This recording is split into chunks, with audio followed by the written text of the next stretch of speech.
We are Lagos Talks 91.3. Let's talk. You're welcome. I know it's not my voice you're hoping to hear now. Maybe probably iffy or whatever. But hey, this is the voice of trust shining on, sir. You call me the radio threat, others call me decimals. And you know it's time for the people's perspective, ladies and gentlemen. And you know when it's time for people's perspective, you know who is in. The big bird, Sheon Kuti, has landed. Hey, Sheon. Hello, everybody. How on a deal? We are here for another TPP, on a Friday, to give the people's perspective on a lot of issues going on in town today, in our lovely country, But the people have a lot of perspectives. I think, when we see the people's perspective, we mean the rational perspective. Exactly. Not all the crazy perspective that from our people outside. That's out there today. They love. It's really important, and I'm really glad having you and doing this with you. I think this is the second time. Is it the first or second time we did it? It's the second time now. Oh, so Papa, so we've come a long way now, like. So where are we starting from today, Shanguti? Today the first story is this BUA versus Aliko Dangote story. What I titled the Battle of the Titans.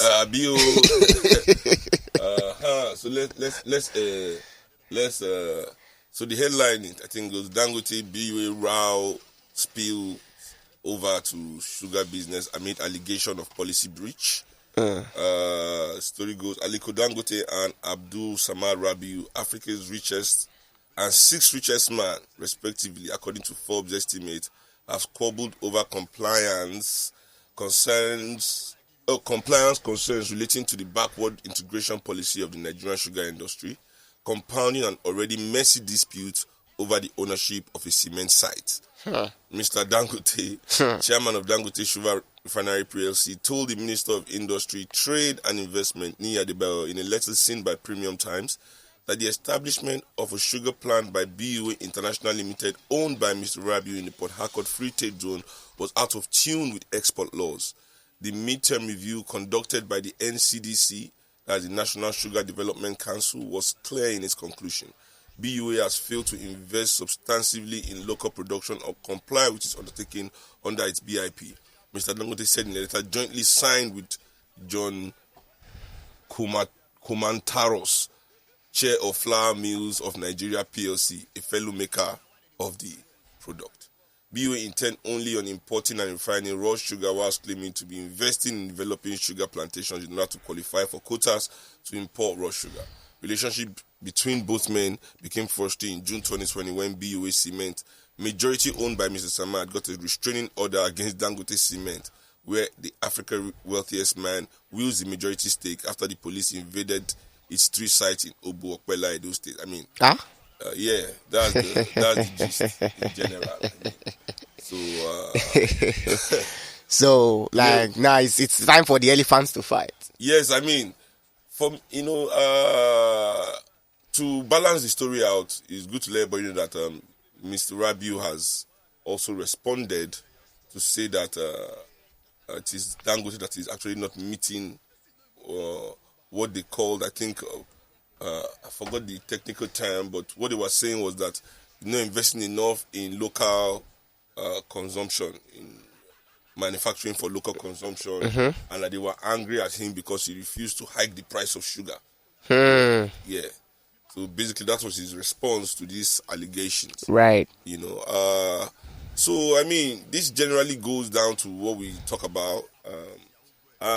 Tell them the numbers to call in, first things first. Okay. Let's get our people involved. Okay. So let the numbers to call, right? 0809-191-3913. You can also call 0809-222-0913. You can also reach us on 0809-234-5913. Our landlines are also running and up and running. 01515-0913 and 01515-1913. Don't forget, you can catch us on Twitter at Lagos Talks 913. That's what it is.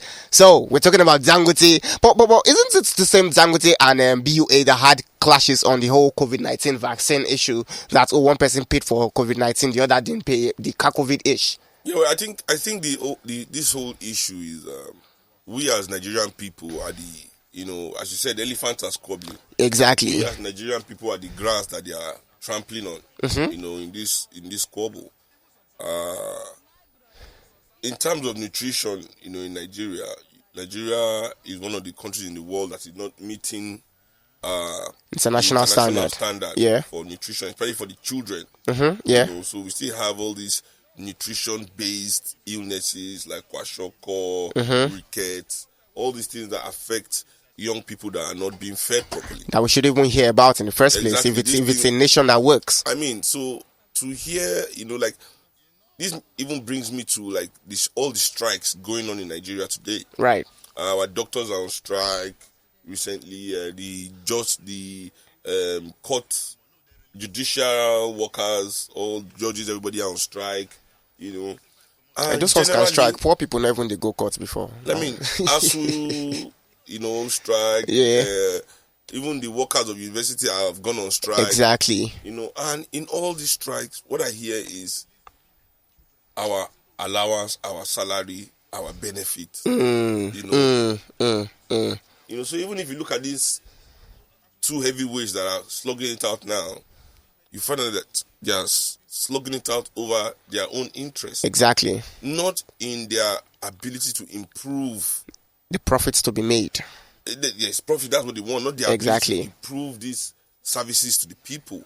I would be interested to see how they were both arguing over how to get Nigerian people to be able to afford what they are producing in the first place.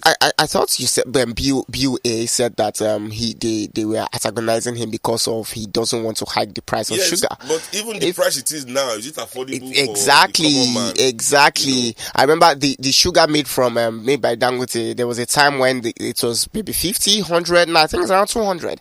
And this is. It's not only the sugar. I mean, even the cement. I remember then when it was 1,000 plus, 2,000 plus. Now, how much is bag of cement again? I think it's between 3.5 and 4.5. I'm not really sure. So but the issue is, my wife is she's a chef. And we run a restaurant. Okay. And I'm telling you, I'm not even trying to joke. When are you inviting me over? Anytime you want to come and buy just come. I mean, since like last year to now, food prices have gone up over 200%. The amount we spend on stock, and we live in a country where the majority of Nigerians, I keep saying this, but people tend to think I'm speaking to myself, but the majority of Nigerians cannot afford food grown in Nigeria. This is what people don't want. This is the outrage people don't understand. Man. But I thought they said that was the reason why they shut the border, so that things could be manufactured here and it comes cheaper. So what has happened to those plans? Yes, but what is cheap to me? Is it what is cheap to Dangote and what is cheap to me? Is it the same? Of course not. That's what I'm saying. Like, what happened to the plans? Because if you say that, you close border for goods and services to be cheaper, and we didn't see the benefit of your, is it that you had no plan even before you closed the border, and later you then open and say, Dangote is the only one to import and is the only one to, and in my head I'm like, why then did you close it? Why then did you make it difficult for people and the price then went up? For me, yeah, I mean, it's not even on the border issue alone. We don't need to close borders to be able to feed the Nigerian people. Exactly. And the first step to truly committing to feeding your people is to make the food affordable. The profit incentive cannot be the driving force of the Nigerian food industry. Exactly. Be it sugar, be it yam, be it cocoa, be it whatever it is that, except it's a cash crop that we are growing only for manufacturing purposes or importation purposes. Then we want to get the best prices, but our internal food markets, they need to now be price control. I don't understand how we can live in a country where the government does not care whether its people are being fleeced at the market or not. Scales are not monitored in Nigerian markets. You can go and people are using different Adjusting kind of scale in the scale, market, that is already tampered with, right, and things like that. And nobody is there to protect Nigerians. I don't think anybody just has the right, imagine the kind of power a few people have in this country that right. If Rabiu now, let's assume that what Mr. Rabiu is saying is true, right, because everything now is still an allegation. Right. Let's assume that he's telling the truth. So, how balanced is it that we live in a country where these two billionaires can, if they agree on a price, can decide the fate of millions, 200 million people? Exactly. Just by themselves. These people were not elected into any position by the people. So how come they have such power over our existence? You understand? But it's because the people we elected into power gave them that power. So it's not like the non-state actors, even in countries, dictates like how it happens in the states. And unfortunately, the non-state actors we have here necessarily don't really care about how the people, the masses, are acting, because when they go in bed with the state actors and the government, they simply have their meetings and where it favors them, and that's all that matters. You are right there, because it's not only in Nigeria that this happens. Exactly. A lot of non-state actors, but what the issue here is that in most countries, at least the decisions of these non-state actors is still to the benefit of the majority of their people, and then it is for the benefit of their nation's power. Exactly. You understand? Exactly. So whatever they do not diminish the power of their nation. Exactly. It might diminish the welfare of some of its citizens, or even a large chunk of their citizens. Right. But they make sure that they do not sabotage the power of their nation. The international strength of their nation as well. What is happening here is the reverse. Where outsiders are able to benefit immensely. Few citizens of the country benefit immensely, and the nation itself and the majority of its citizens, are being sabotaged. But the problem I think is the time course of this situation is that here in this part of the world we glorify individualism, right? Where we are proud to say, oh, the richest African man is a Nigerian, but we're not comfortable in the collective where we say, oh, we have like a higher per capita income. The poorest African man is a Nigerian too.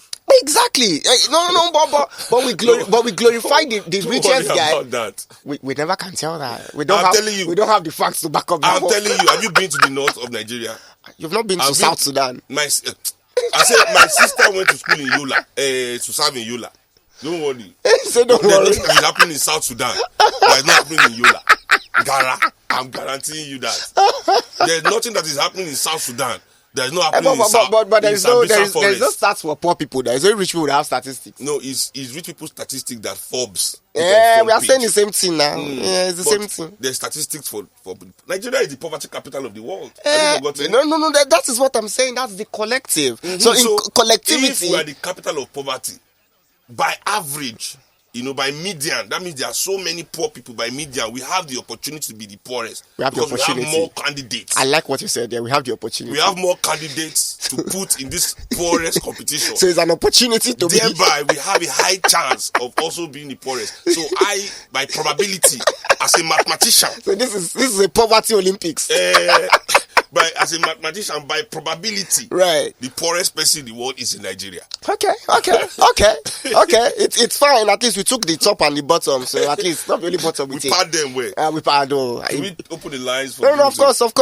Why not? Get people to talk about this. Why not? If you want to they chop sugar, so because sugar is actually really bad for you. Let me give you some health. Health tips. Sugar is the number one. Let me introduce the health show. You're welcome to the health tips by Sheun Kuti. Oh, thank you, my He's brother. the health expert with 20 years experience in health and journalism and in music. Welcome. Yes, through my blood. Welcome. My uncle was Minister of Health. Do you understand? So another of my uncle was head of NMA for a long time. But Dr. Beko and Professor Olikoye. That was what we talk about. So by association. By association and by ancestry. I am a doctor. Straight up. So Dr. Sheun is telling you that the number one inflammatory that we consume as human beings is sugar. Right. You know. Right. So you can definitely join the call, join the sugar discussion. is actually not very good for you, you know. So in case this this whole row is disturbing you as it's disturbing me, But some just do what I people do. use honey for substitutes, and that one is even. I'm talking about sugar. I don't know. I'm saying like I was telling them that they can use honey, but honey itself is expensive. So I only respect. I'm talking to this is the people's perspective, not rich people. But there's poor man. This is one of the good things in Nigeria. It's only in like this Lagos now that poor people cannot afford honey. If you travel outside Lagos small now, honey is cheap. So I don't understand what is going on. Why can't we balance this thing? I was coming from Abuja one time because I travel by road a lot. I was coming from Abuja. I got to Okene. I was buying yam in one market, 1,000 naira, 800 naira yam. Wahala. You know. Imagine how much yam. When are you traveling again? I beg, don't send me message. They kidnap me. Come, let's open the lines. Let's hear from the people. All right, then calling 08091913 08092220 They say I'm too fast. Let me take it slowly now. Hello, good morning. 0809234591 Hello. Hello. Oh wow. What's happening? Hello, how are you? Our phone lines today has refused to work for us. Hello, good morning. I don't know What's what's going on? I don't understand though. I don't know Hello, going I can hear I you. don't know what's happening. Hello. Okay. So our lines are. Don't worry. Please keep on calling. Definitely the line will come up. So we'll see. We'll know how we'll make this happen. Let's check the WhatsApp to if anybody is chipping in WhatsApp wise. Let's see. Bang bang.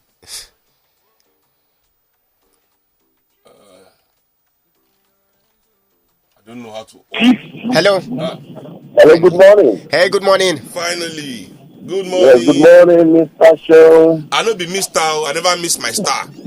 I Yeah, never miss my star. That's good. But the presenter, I didn't like the way you said the Eagle has landed. The Olympus has Thank you, landed. Jade. Thank you. Okay, so I'll do the introduction again. The Olympus have landed. Man, I'm very What's the proud name? of you. What you're doing. I'm Thank sure you. wherever your dad is going to be very proud of you. You know, in fact, I'm very, very proud of you. You know, leading the people, and I believe in no distant future God will see us through, and the movement of the people would be much more stronger than it was before. Yes, so gentlemen, thank you, my I really brother. appreciate what you guys are doing. God bless you. God bless you. Thank you, my God bless brother. you. Thank you. All right, thanks so much. Really appreciate it. I'm glad I got a caller that mentioned, MOP. I try not to use the show Sorry, I'm not calling. to talk about MOP. Yeah. Good morning. Hello, good morning. Good morning, my brother. How you doing? Oh wow. Oh, You were saying something about MOP. yeah. I'm happy that this is the first caller that called the show and actually spoke about my party.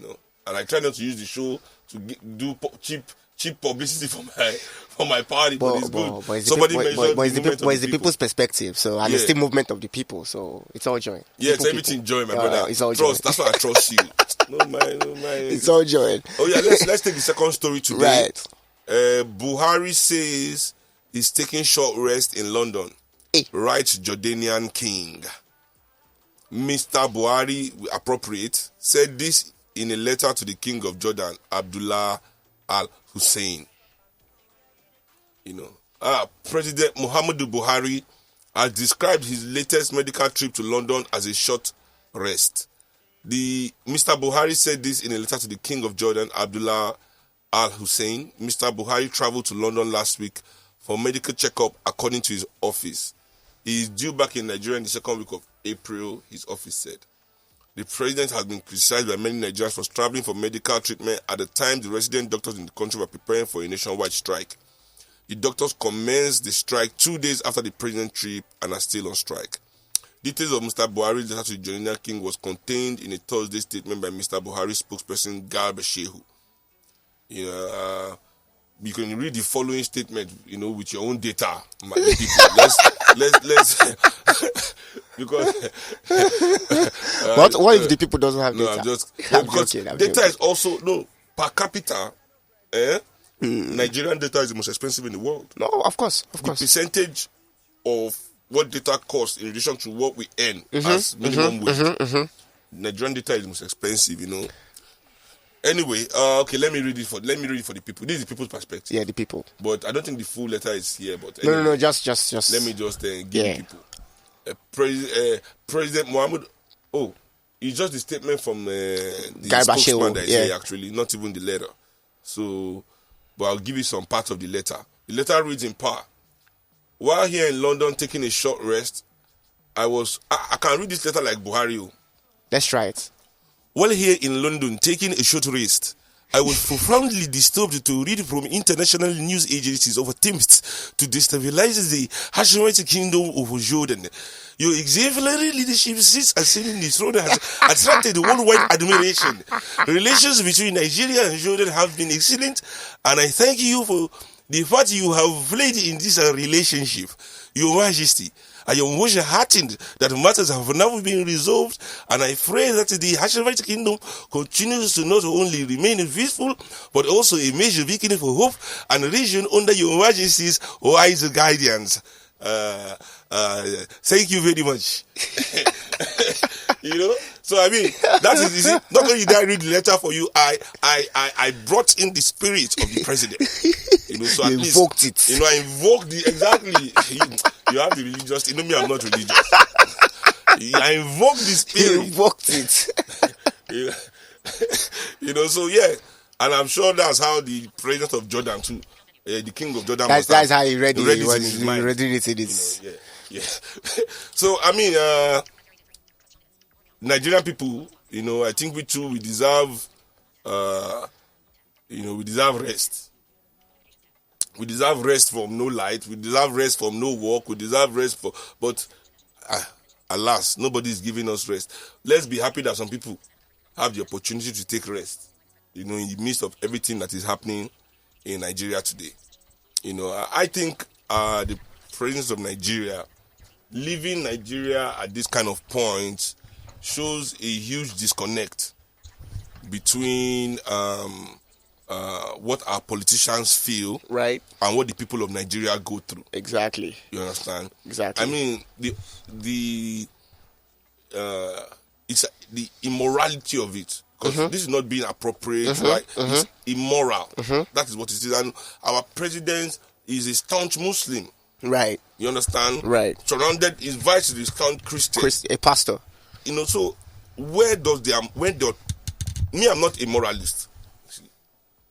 I would never judge somebody by whether they are moral or not. You know, me, I believe more in ethics. You know. But these people, by their own configuration, by their own words, by their own actions, they are moralists. They talk about their religion, how good they are. So it is the immorality of such an act. First, that you go to a country where the majority of your people cannot access for healthcare. You understand? For Nigerians to travel alone is like a gift. It's like a life. It's a privilege to be able to travel. Like, I see people in Nigeria, you know, in the airport that are traveling for the first time. They are shaking, they are giggling, they are happy. Like exactly, so it's a dream come true. Not only do you have the opportunity to go there, you are not going there for treatment. At a time where the doctors that you left for us here have gone on strike. You know, and then I would have even thought that this was a life-threatening ailment. But no. Just for regular checkups. You still have the time to write a letter to somebody else going through problem in his country. Exactly. Now, wow, you know. At least it was when it's the UK, he appointed IG of police now, so the new IG. I mean, so my point is that it's just forget the insensitivity. You know, me, I'm judging them now by their own standards. It is immoral. Didn't you even see the letter from or the tweet from one of his aides, or what they call her, that she said that no matter you all can continue wailing, Buhari has always gone for medical checkup and he will always go. So he said, since 2015 they've been explaining, he still went despite the whole outcry. He will still go till 2023 if he feels like it. Yes, now because, you know. So what we think doesn't really matter then. Because they are not servants of the people. That's the true word. That's the truth of it. Nigeria is not ruled, is not led by servants of the people. People that just don't care about, Let me use this. Let's do something today on air. I'm not answering the question. I'm not. This is a hypothetical question we're going to throw out there to Nigerian people. Right. And we're not going to even say answer on air. Okay. And if you take your call, you are not allowed to answer this question on air. This is not my radio station. Please, don't come and put me. Don't let my guy sack me from work. But answer it in your mind, right? So this is the mindset. You can tweet at us as well. So yeah. Uh-huh. I put hashtag. Yeah, put the hashtag People's Perspective. Tweet at Lagos Talks 913 and answer the question. This is one of the mental exercises we do at the NRM, the Nigeria Resistance Movement. I say to our new recruits, I say, okay, so imagine that nuclear bomb has escaped from a silo in America, or in Russia, or any of these countries that is nuclear active, and one of their nuclear bombs escape and it's gone rogue. You know what it means when a nuclear bomb goes rogue? It has jammed. Not direct, yeah. Nobody can control it. Exactly. Again. And this nuclear bomb has now locked on 2 coordinates: Lagos, Nigeria, or Mecca, Saudi Arabia. Now, this bomb is coming. No stopping it. But they call the president of Nigeria, Muhammad Buhari, and they say to the president, this is hypothetical, this is a mental exercise, it's not real, And they say to the president of Nigeria, Muhammad Buhari, choose where this bomb will land. Where do you think he's going to choose? Don't answer. Just decide in your head, So this is the issue. That's why the people can leave us, while resident doctors are striking in the midst of a pandemic. People are still talking about COVID. We forget that there's Lassa fever pandemic still ravaging the eastern part of this country. Exactly. Cholera pandemic. We don't really. This is another problem we have as Nigerians, that unless it affects us, we don't want to care about it. We don't want to talk about it. We don't want to engage with it. You understand what I'm saying? Until it gets to our domot. Right. Because that's how we've been programmed by our education. Right. I said we go to school from primary 1 to SS3. You never hear the word injustice in your classroom. You never hear the word oppression in your classroom. You never hear the word police brutality in your classroom. Your reality and how you must respond to it is not part of our programming. So, we are programmed to react, not to be proactive. Not even to respond. We react. We as a people are not programmed to be proactive about our own social and political existence. In fact, for many years, people will laugh at you when you talk about politics in this country. Right. They'll tell you, I need to do politics, I don't care. But in fact, when you say, I don't care about politics, that itself is a political statement. I say to a lot of musicians, when they say, I don't want to do politics with my music. As soon as you say that, that is a political statement. You are being political. You understand? You've taken a side. You've taken a political stand. There's no such thing as being not political, because even being not political is a political stance.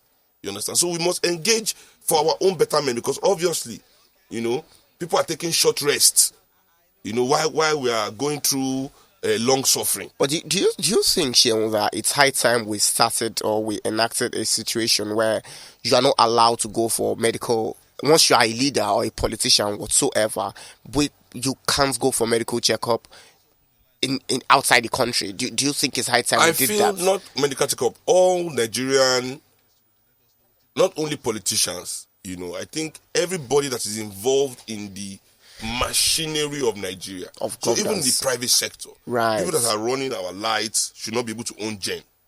You understand? If you own a light company, you are one of these disco owners. Right. The government should make sure that there's no generator in your house, anywhere you live, anywhere your children are. Right. If you run banks in our country, you should not have your money in any bank outside this country. But that might be a little bit dodgy, especially when you talk of banks, because I might have businesses outside the country. No, there's no open bank here. Anybody that will going to open bank, they're going to hold our money and run our finances in our country, must be fully invested. I mean, to go back to Dangote, I read an interview Dangote had with Bloomberg magazine, where he said it openly that he takes over 60% of his profits out of this country to invest in Europe and America. He says it himself because he has to protect the wealth of his family. A wealth that he has extracted from our own commonwealth here. What did he invent? What did he create? So if we do not protect ourselves, it's obvious that the people that run this country don't protect us, don't care, don't want to invest in us. So we need to make them. You understand? This is not saying, oh, we hate somebody, we don't like. We want you to be prosperous. Yes. We want you to be successful, but we also want to be prosperous. Right. We also want to be successful. So obviously, you don't want to play your role in this symbiosis. Every society must, must live off each other. They say, hand, we wash hand. Now they clean. Now make hand clean. Yeah. Abi? So if we cannot, do this hand washing peacefully, we turn to arm wrestling. Exactly. Abi? Exactly. Okay. But people will argue, people on the other side of the divide will argue that despite these people are public servants and they are private juggernauts, they also deserve their rights. And of course, part of their rights is maybe to go to where they want to for whatever they want to do. National interest trumps everybody. See, group interest trump individual interest. The right of our nation trumps the right of an individual of the nation, right? That's why the nation has the right to sentence an individual to death for a crime it has committed in that nation. Right. You understand? So when we're talking about individual expressions, right? Is it appropriate that you do everything you can do? Is it a mature position to stand in life that, oh, I do anything I like? It is not. No. Even though the elite of this country, even though the press in this country, even though the religious institutions in this country make it seem as if to act with impunity is the glory of existence. It is actually a sign of weakness. It is maturity that creates self-control. Right. That the fact that you can take 60% of your wealth out of this country and nothing will happen to you doesn't mean you should do it.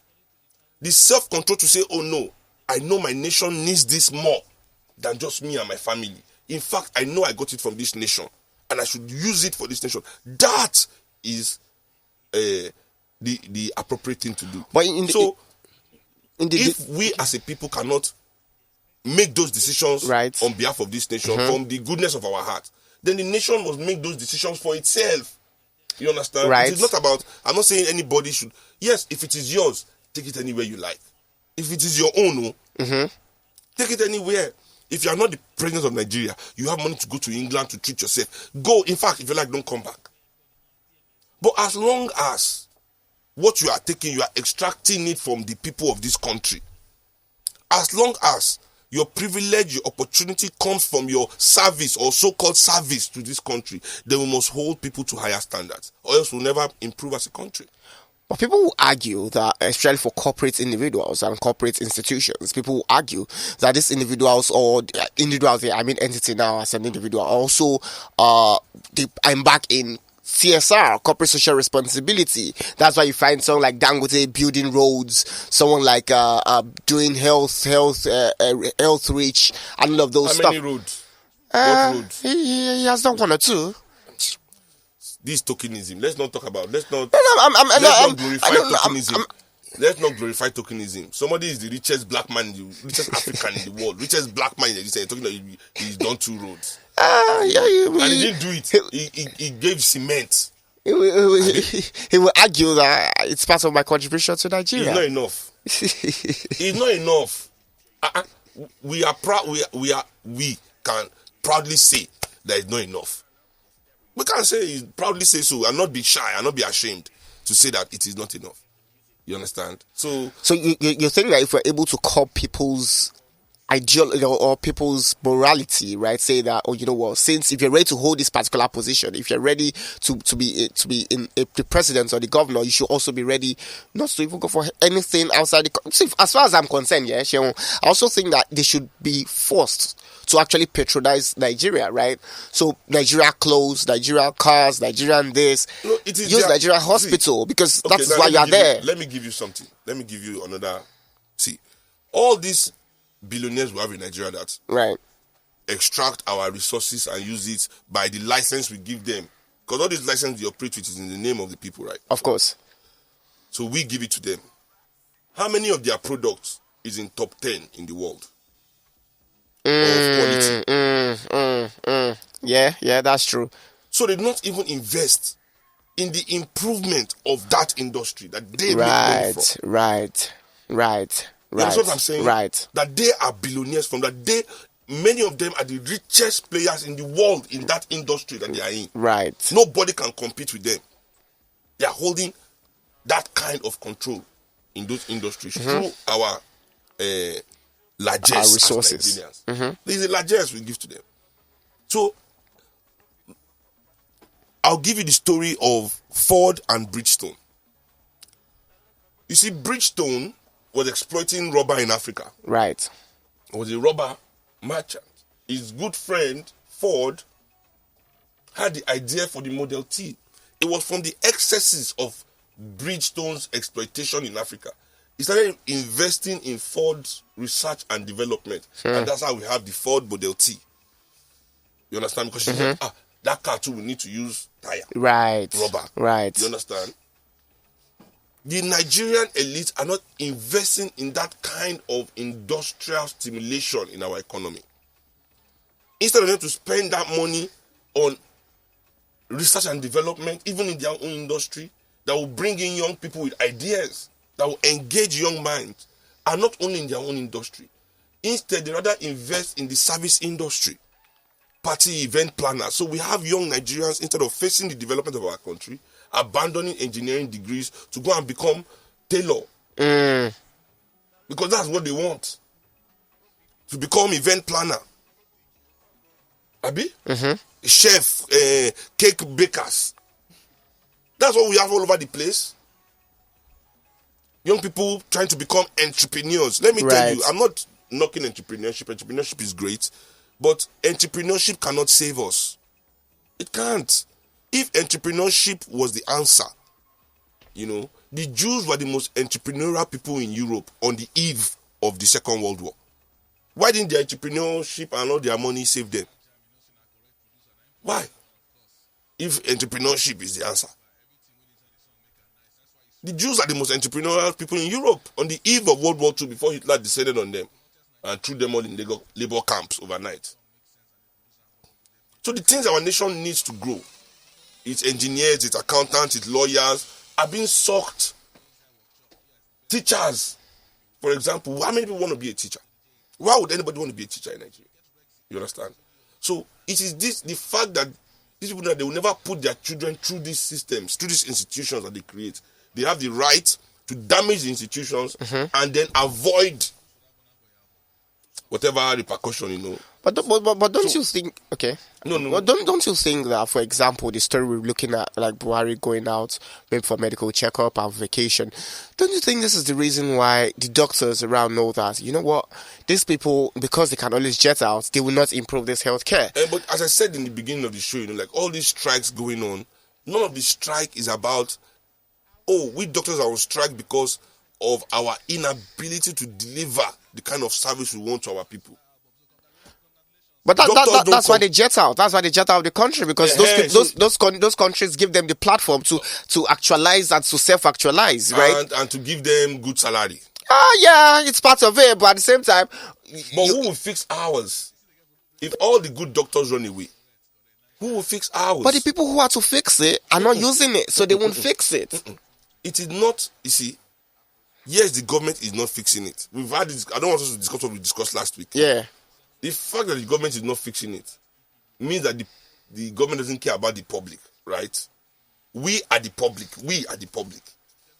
Our response to the government not caring about us should not be that, okay, we too don't care. Exactly. We cannot use that as a response. Our response must be that, okay, you don't care about us, we care about ourselves. But the issue is that in Nigeria today, the government doesn't care, and we the people, our response is that, you think you don't care, we don't care more than you. And the private institution that's supposed to even take the lead won't do that. Like, you won't see private institutions, they prefer to do the flamboyant things that gives them more recognition and all of those stuff. But poor people cannot afford private hospitals. Exactly. So that's the issue we have in Nigeria. these our presidents and politicians and elites that control industry, so-called industry in Nigeria, they must be forced to use the things that they make for us. That's the first step. You must be forced to use what you make for the people.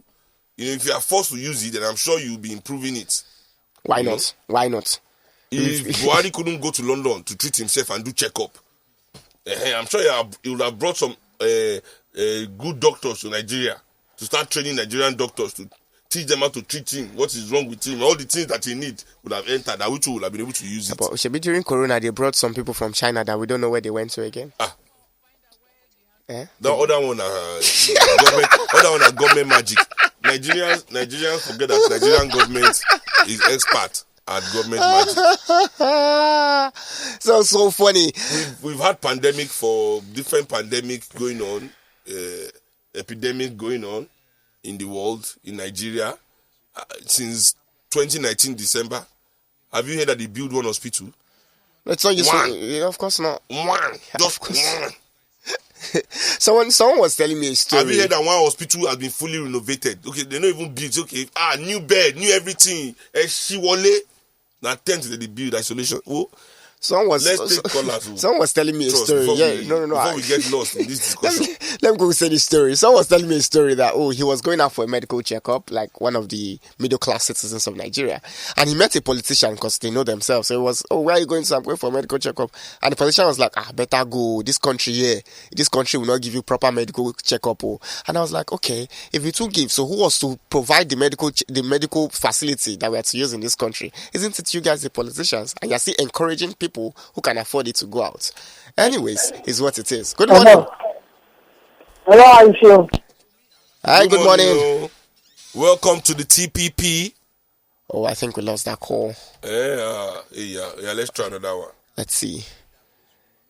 So let me give out the phone numbers to call again. 0809 191 3913. Hello.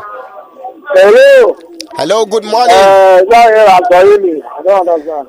Good morning. This is Trust. Trust. Trust. I say good morning. Actually, I'm on the road. Yeah, it's good fine. Morning. Good morning. Shem Kuti is around. You have been saying government care. Government will never care for you in this country. Like we have to, they will never. If government care for you, because when you educate them, it will make life easy for the people. The president of travel to London for medical checkup, and they will never ever care for the market. But the supporters of this government will tell you, yes, Buhari government is caring for masses, building hospitals and so on. Because if you protest today, they are not care. Group will come and say they are taking care of you immensely. Why protest them? That's the fact. So what are we saying? Because now, if you say the government is not doing anything, people will say that this is the best government we ever had in the history of this country. So what I'm talking about, if you continue like this, look, 1979, when I want to, he said, I cannot rule this country. I don't have the mentality. It was imposed on us. The matter is going to the Senate. If you know the same people, they know to say, better military on the Senate. This country case will never change until we say enough is enough. We cannot continue the way we go to this country. We cannot continue electing people like Buhari and co. If not, in the next 50 years, we will still go the way we are going. Thank you. Thanks so much, Paul. Thanks so much for calling in. Let's try another caller too. Hello. Good morning. Sure, how are you? You're welcome to the People's Perspective. Yeah, Baba. How are you? Very fine. We have Ambassador Musa here from Mission. Ambassador, long time. Where have you been, Ambassador? Yeah, I did now. Join the conversation, Ambassador. I didn't hear you. So, I need to call you 3 times. You know why? Why? I know you very well. But there's one thing I'm still expecting you to hit your armor on the nose. To me, government has failed us. No doubt about that. But how about us failing ourselves?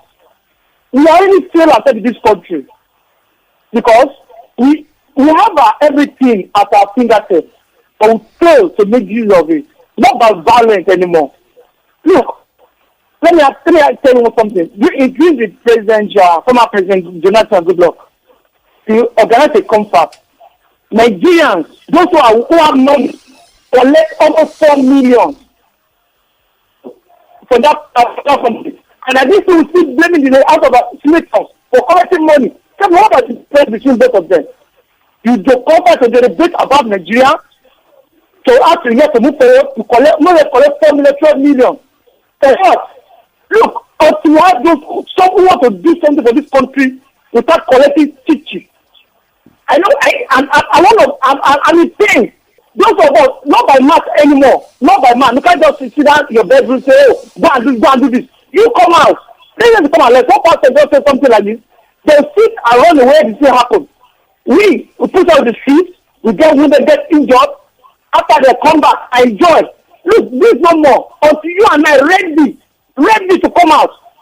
First of all, get a PVC and vote wisely. Start with the vote. And I want government fail to fulfill the promise. We vote them out. We don't want you anymore. We can do it. Not that we don't crucify tomorrow. Oh, see this pay. When your senator comes your right, they will run and find him, collecting money, collecting this. Enough of that. If we stop feeling ourselves, honestly, this country will move forward. How many are they? There are 2 numbers. 2 million Nigerians.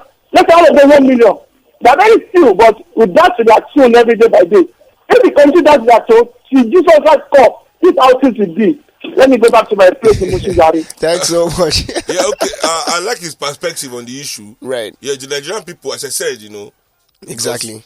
What does it mean that we are, if it is the apathy of the people, and it's an apathy that has come from 40 years of military rule. Right. Where we are not allowed to participate in politics. We're never allowed to associate with ourselves politically. It was a crime to talk politics.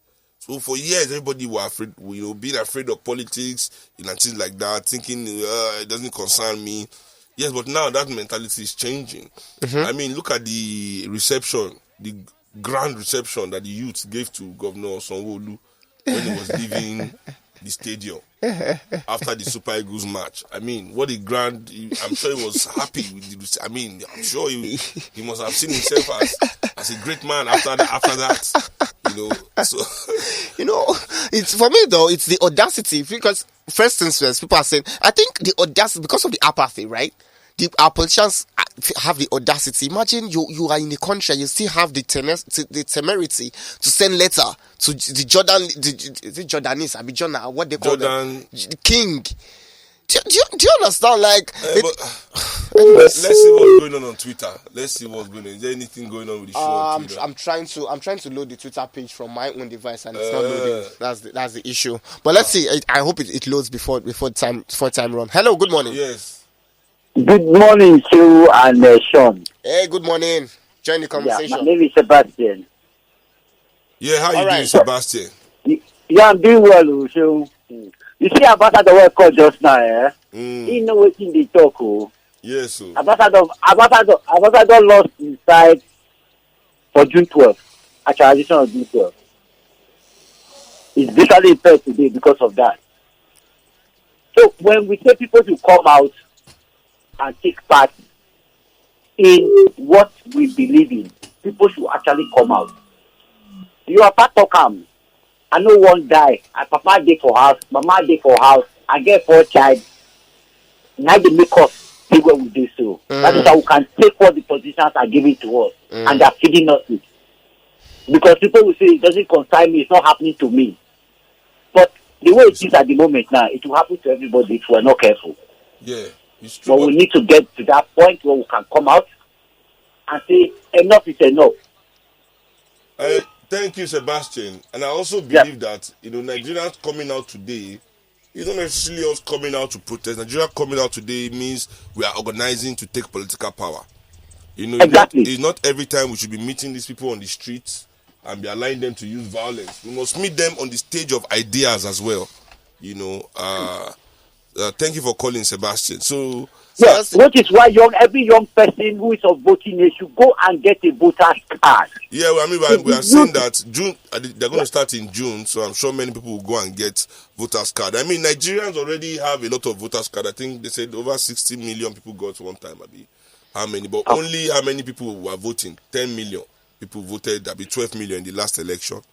So we need to get those numbers up, and I think with a proper platform, proper political party that the people can resonate with, those numbers can really come up. Thanks so much for calling. So Kevin Lansky on Twitter is saying that Sean, if you say that I'm not thinking about politics is equals to political apathy, as equals to taking a stance in politics. That's what I said. I said it's also a political statement. It's political stance. Yeah, a political statement. That means so he's saying that no ideology also is an ideology. Yes. So he said like that's what you're operating in Nigeria. Yes, but it is just a stupid ideology. So, being non-ideological is also an ideology. But then it's a stupid ideology. Exactly. Being to say, okay. Hello, can you hear me? Sorry, we can hear you. Sorry. Oh, we have a caller. Yeah. So, hello, Sean. This is Tunji calling in from Italy, aka Mr. T, calling into the TPP. Mr. T, welcome to the TPP today. Welcome for Mr. T from Italy. It's nice to hear you, Sean. You're making over sense. In fact, you should actually be a philosopher. Nigeria's first real philosopher, I mean, I was thinking about it that as a Babalawo, don't I qualify as a philosopher? If it's not that, it's only a European certificate that we recognize. As soon as I took my freedom as a Babalawo, where I graduate in my Babalawo school, get my own Ifa, am I not a philosopher automatically? With all the old dues I had to cram in my head. So, I'll be very quick on this. I was discussing with a friend, like in a group we used to discuss like Nigerian issues, and we kind of come with something which is individual ingenuity, collective stupidity. Take that again. Which is like, sorry? Take it again. Give them again, I beg. Give them that. Let them hear it again. That line makes sense, so they must hear it again. Individual ingenuity, collective stupidity. Wow. And someone was like, if Nigeria was a novel, that would be the name, because we kind of over celebrate individual success, but we hardly see any communal progress in our country. Right. And another thing, right? She talked about profession. If you notice, like maybe in the 80s, even down before the 80s, a lot of people they study, in fields like chemical engineering, petroleum engineering, and so on. And if you ask these people why they're studying this field, it's not because they love chemicals, or they like, petrol or anything like that, or petroleum. It's like all they say is like there's money there, Like, so these are like money-seeking professions. That's why a lot of people went into this type of fields. And it doesn't even make sense for me because if you also look at Nigeria now, a driver in the bank sector, in the petroleum sector, is making more, than a teacher. Like, how does that even make sense? I don't know. It's quite unfortunate. I don't know. It makes sense. Quite unfortunate. I don't know, my brother. Quite unfortunate. So, Boyega Adedeji on Twitter is saying that Dangote or whatever, and the guy, whatever his name is, it's BUA. He's saying that isn't it both of them that Buhari gave the permission to do business when he ignorantly closed the border? He said they should spare us all of their fights, that we're not interested. As I said, it's true. It's not sure. The only problem is that the price concerns us. Now the price, they should just give themselves, good. They use their church mind, or rather, in this case, mosque mind, and not misbehave with the price. Hello. Good morning. Good morning, Officer. Good morning. So, How you doing, Buka? Welcome to the show. That was man, they speak that the guy is something about. Yes, when I keep my call. Please quickly. Make I drop my own thoughts. Yeah. You see these guys, they are just taking away our commonwealth. Right. They Kukuma eat the Oyibo rice now. Kukuma eat all their kids, everything. That's the Korea eat our rice. If everything when they are still they will not give up tire money, you get Right. because it don't make sense. Just imagine number one president or number one citizen carrying the like today I told you you see these guys, they are uniform. But that uniform doesn't stop them from behaving their agoristic life. Shouting at conductor, shouting at... And what is that? That's the system that these guys have made them for them. And then Thank you. So, Sean, let's quickly take the last story. One more story, yeah, just last really story. quickly, just to touch on it before we, Imo jailbreak worst in recent history, according to the Minister of Internal Affairs. So, the Minister of Interior, yeah. Minister of Interior, Ralph Aregbesola, has described the Monday jailbreak at Owerri Correctional Center and the raising of the Imo State Police Command headquarters as the worst in recent history of the country. The minister, who spoke to journalists in Owerri on Tuesday while inspecting the sense of damage done to the Owerri Correctional Center, said that the federal government will treat the attackers as criminals. The ex-governor of Osun State, who said that the attackers operated as terrorists, ordered the relocation of the Owerri Recreational Club and other structures which he said were posing as a security threat to the premises of the Owerri Custodial Center. He called on the 1894 inmates who escaped during the attack to return to the correctional facility or face the consequence. I think that's basically the story. Let me see, we're not missing anything. No, that's it. We're not missing That's anything. it. So, yeah, real quick, first of all, I would like to tell Ogbeni Ralph Aregbesola, Egbon is a good Egbon of mine, even though I've not seen him in many, many years. Worse than this jailbreak is the case of people rotting in jail for doing nothing other than awaiting trial. Worse than this jailbreak is the monumental disregard for the human rights of prisoners locked up in Nigerian jails. More monumental than this jailbreak, is the fact that many prisons are exceeding capacity by over 500%. So we have cells that are built for 2 people, having 30 prisoners crammed in there. So not only are you serving time as a prisoner, you are being punished extra by being forced to live as an animal. Prisoners are shitting in buckets in the same room that they are eating, pissing in buckets, having to carry shit out by themselves in 2021. Are they not still human beings? Because they are in jail. So it's hard to advocate for such people, right? Oh, they must have done something. Okay, fine. How about the people that are dead that have done nothing or have not been found guilty? Many of the people in our jails are awaiting trial. You go to court once. I just implore anybody to do this investigation. It's a simple investigation. You can go to any, say they want to give charity. They will allow you in any prison. Start talking to prisoners. You'll find out that out of every 10 prisoners, 7 are awaiting trial. They've not been sentenced. When did you go to court? I went to court 3 years ago. I've not been back since.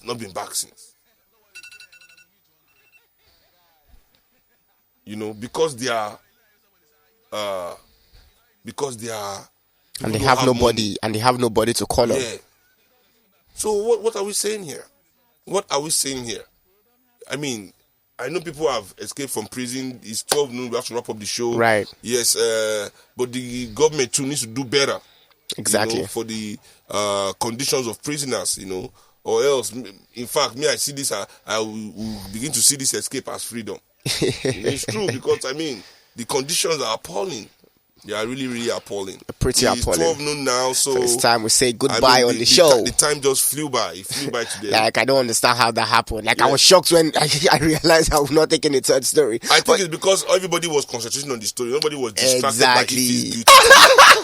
No, are you trying to say I'm not handsome? I beg a guy, fine. Face front. We are talking of if you are bringing yourself up, trust. Wait me that.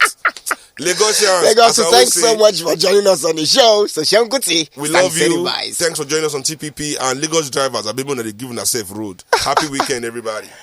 We are Lagos Talks 91.3. Let's talk.